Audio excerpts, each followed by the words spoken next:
When are we supposed to find time to go out when our schedules do not line up? I'll give you the hard You ones. make them line up.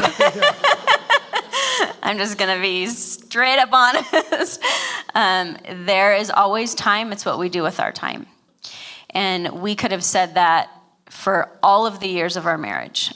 We were always going in a million directions. And unfortunately, we did do that for a while because we work really well side by side and get a lot of work done. And when you forget to take those times to connect, you realize, oh my gosh, I don't even know who you are anymore. So let me back up and grab that. So we put it in the book, the Real Marriage book, that there are marriages that are back to back, and that's where you're fighting.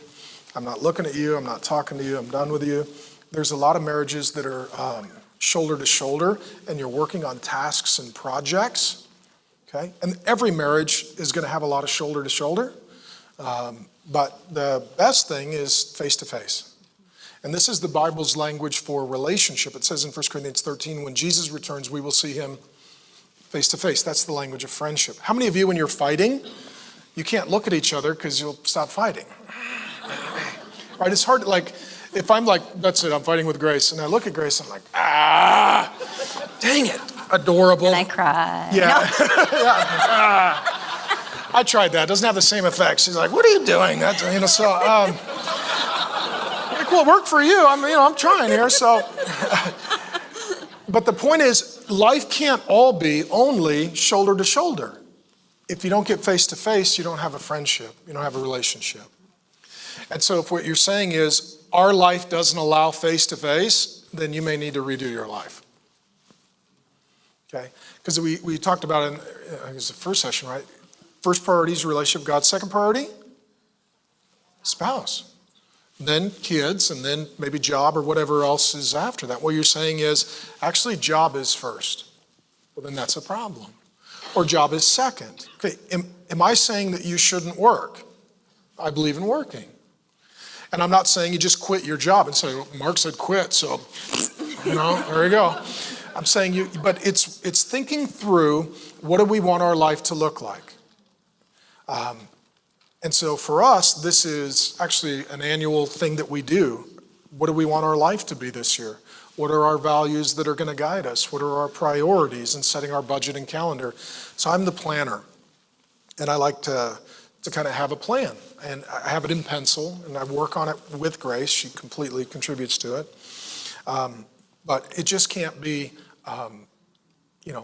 life organizes itself. It has to be that this is my life, this is my wife, this is our marriage, this is our family. And if we don't take responsibility to architect it, how many of you would not move your family into a home that was not architected? How many of you right now, if you're going to go buy a house for your spouse and or your kids and say, well, tell me about this home. Well, we didn't hire an architect, so there wasn't really a plan. People just threw some stuff up. Would you like to move in? The answer would be no. Most people don't architect their life. They would not move their family into a home that was not architected. They will move their family into a life that was not architected. And so you as a couple, it's working on your life before you work in your life. What is our plan? What do we want our life to look like? What are our priorities? And so I don't mean to be harsh on this, but if it's like our job doesn't allow a relationship, well then you got to think through everything. And some things probably need to change so that you can have a relationship. Or it can be minor alterations to where you put your schedule together, you share it, you figure out your sleep schedules, your day off, your work schedules, and you try to do your best to sync your life up. But if it just simply does not work, then it needs to be a major adjustment because the relationship is the priority.